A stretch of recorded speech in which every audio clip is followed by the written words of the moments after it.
Hello and welcome to the Peacekeeper Project. My name is Ben. Now today I want to talk about intuition, why it's a sacred gift and why our rational mind create limits to it, and then what you can do about it. Now Albert Einstein said, "The intuitive mind is a sacred gift, and the rational mind a faithful servant. We have created a society that honors the servant and has forgotten the gift." We have an intuitive mind and we have a rational mind. Sometimes they work together, they support each other, and other times they don't. Often we'll have this intuitive impulse about something, but then our rational mind takes over. It cuts in and tries to make logical sense of our intuition. And when it can't, it rationalizes away our intuition and we minimize it and we disregard it.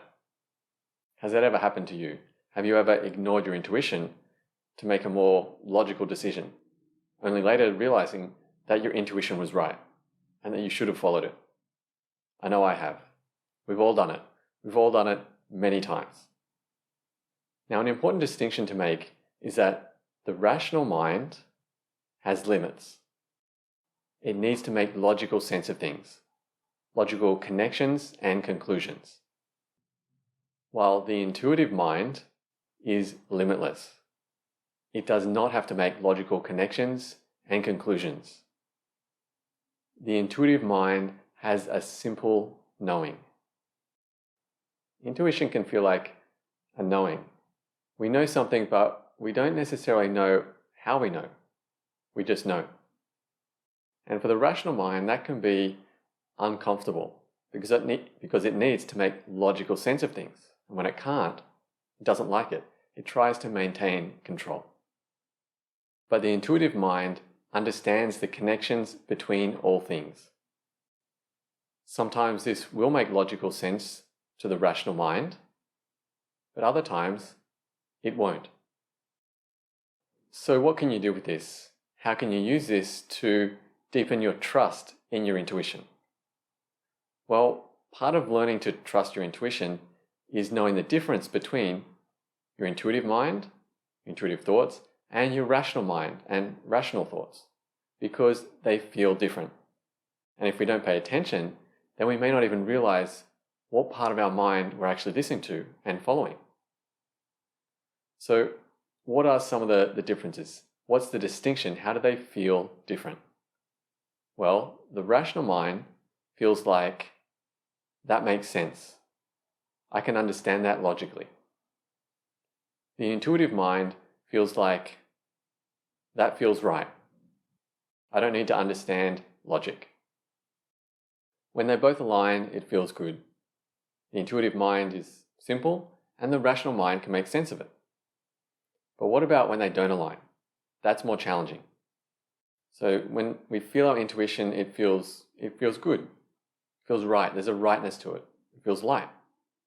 But when there's a conflict between our rational and our intuitive mind, the rational mind might hear the intuition, but it's like, yeah, but what about this? Or what about that? And if I do that, then that'll mean this. It's trying to make sense of something that it really can't. The intuitive mind feels simple. It just is. This is the way, or this is the thing to do, or not do.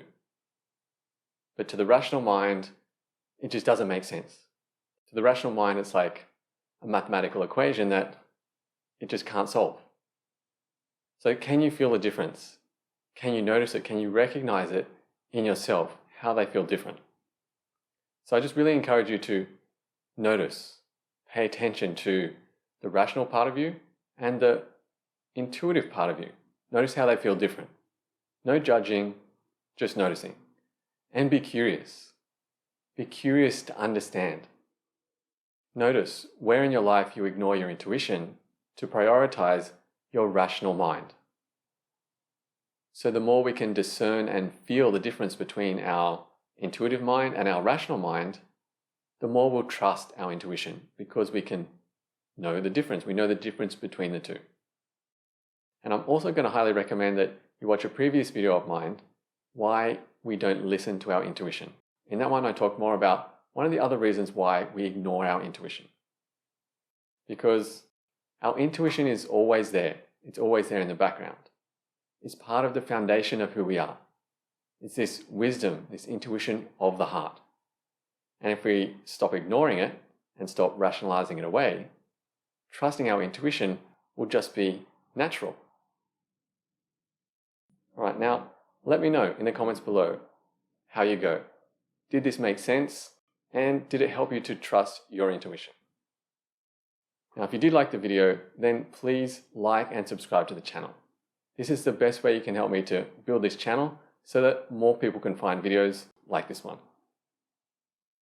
All right, that's it for now. Thank you for being here, and I appreciate your presence. Until the next time, quiet your mind and live from your heart.